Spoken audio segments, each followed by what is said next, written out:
Hello friends, welcome back to my channel Engineering Mathematics DJ Ganit.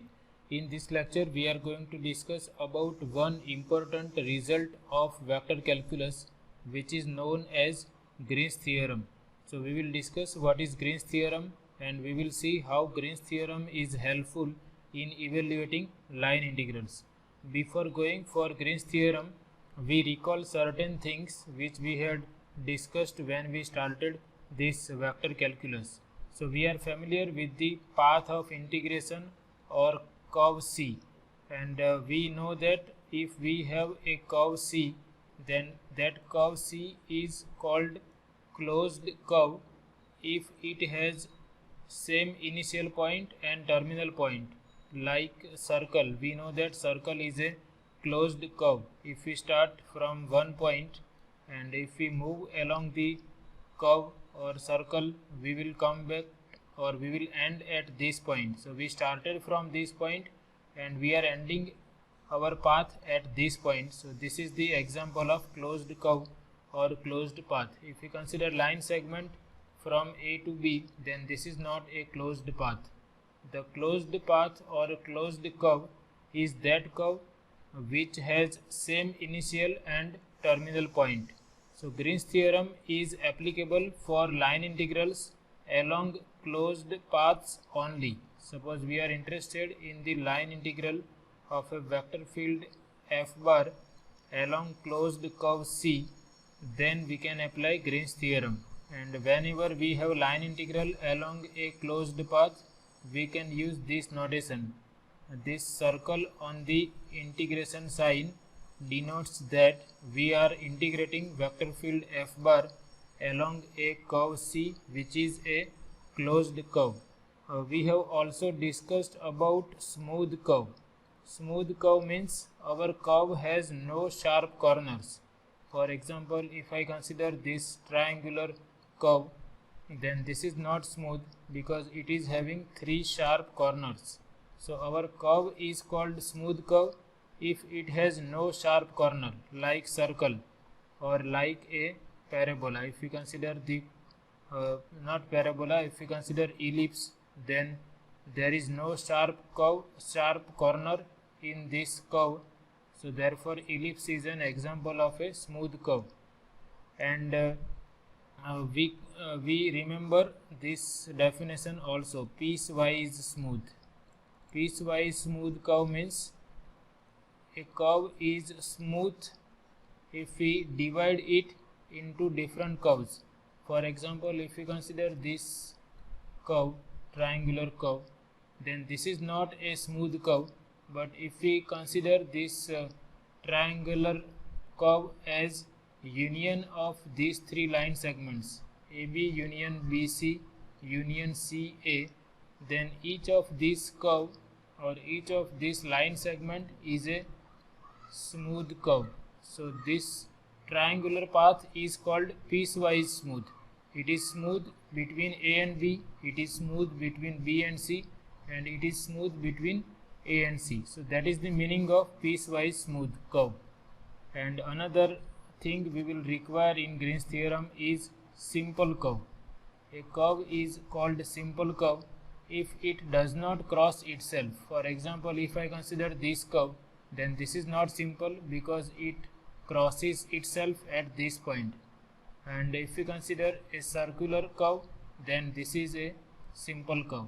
So this circle is a simple, closed and smooth curve. And if we consider this square, then this square is a piecewise smooth, simple, closed curve.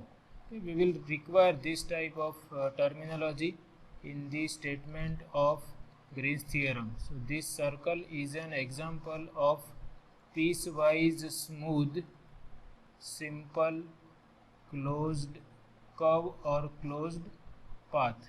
It is not smooth path, but it is piecewise smooth. Means it is smooth between these 2 points, it is smooth between these 2 points, or we can say that this circle is a union of 4 smooth curves, C1, C2, C3 and C4, which are all line segments.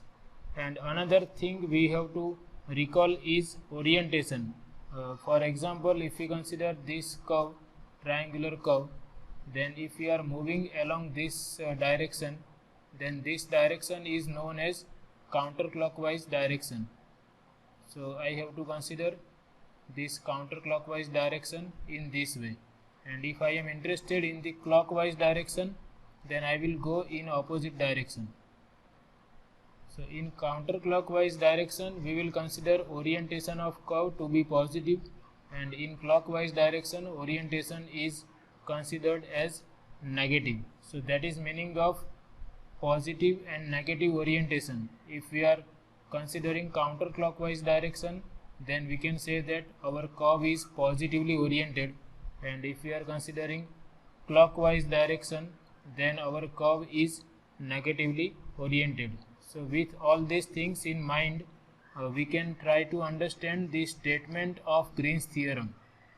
The proof of Green's theorem is not in our syllabus.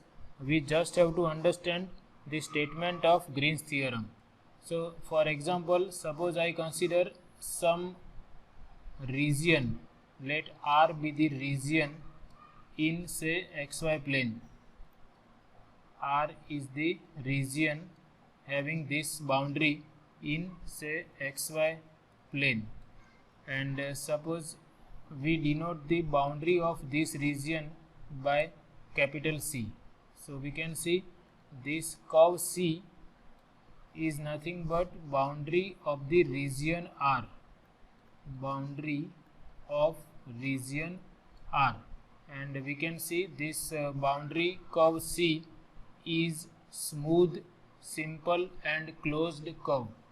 So we can see that, and we have taken this counterclockwise direction, so we can say that this curve C is a positively oriented simple closed curve, and it is the boundary of the region R, or in other words we can say that curve C encloses region R, or R is the region whose boundary is curve C.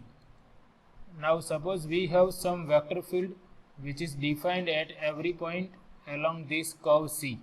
Suppose we consider a vector field, and we consider two-dimensional vector field only. Suppose I consider mi plus nj, where this m and n are functions of x and y, and we are considering two-dimensional vector field, that is f bar is a function of two variables x and y, and this m and n are also functions of x and y. So suppose we are interested in the line integral of this vector field f bar along a closed curve C, which is the boundary of the region R in xy plane. Now sometimes what happens that if our curve C is so complicated that it is not comfortable, or sometimes it is very tedious to obtain the line integral by the definition of line integral, which we have discussed in previous lectures. So whenever it is uncomfortable or it is very lengthy to compute line integral using the definition of line integral, it is advisable to use Green's theorem.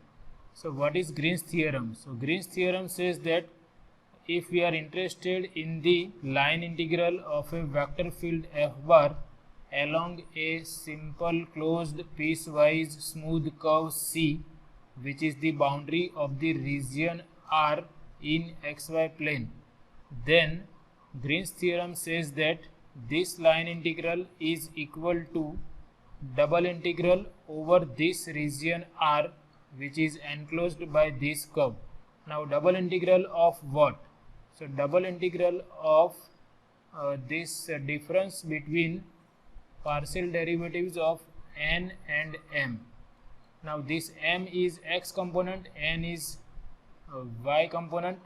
So we differentiate y component, that is n, with respect to x, and we differentiate x component with respect to y, and we find out that this quantity will be a function of two variables x and y, and we will integrate this function, or we will find out double integral of this function along this region R, which is enclosed by curve C.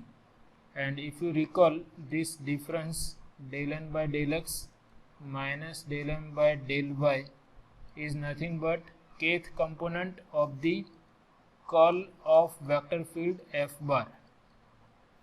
So sometimes this integral is known as curl integral also. If you find out curl of a vector field f bar, then you will see that kth component of this curl will be equal to this difference between these two partial derivatives. So this is the statement of Green's theorem.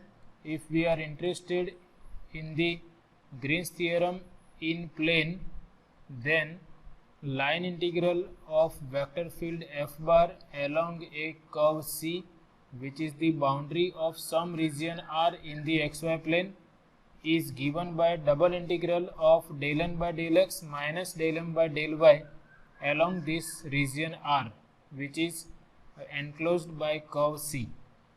Now this form of Green's theorem is known as circulation form of Green's theorem, and it is having physical meaning, but recently we are not going for the physics of this Green's theorem. We will remember that this is the circulation form.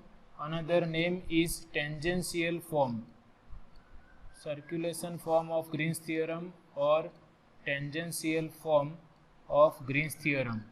So there is another form of Green's theorem also, which is known as normal form of Green's theorem. That also we are going to discuss. But remember that if we are interested in the line integral of a vector field f bar along a closed path C, then that line integral can be evaluated by double integral of del n by del x minus del m by del y along the region R, and this integral is known as curl integral or sometimes circulation integral also.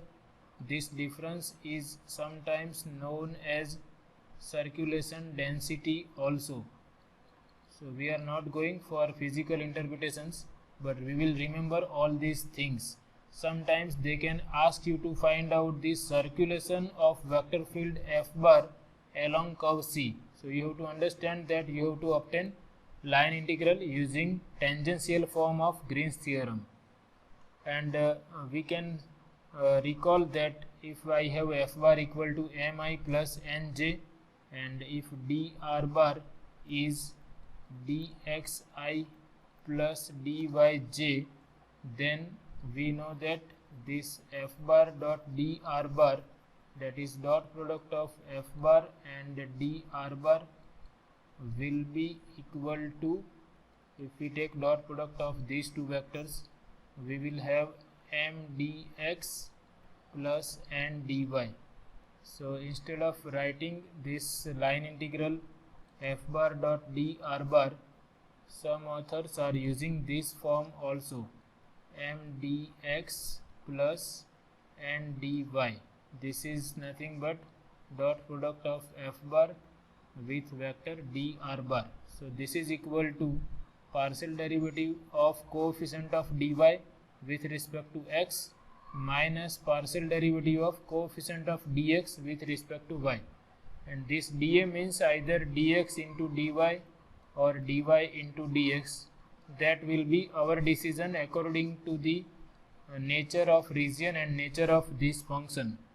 We have already discussed about double integrals in mathematics 1 course. So you will require the knowledge of double integrals in this topic. If you are not familiar with double integrals, you can watch my lectures on double integrals in mathematics 1 playlist.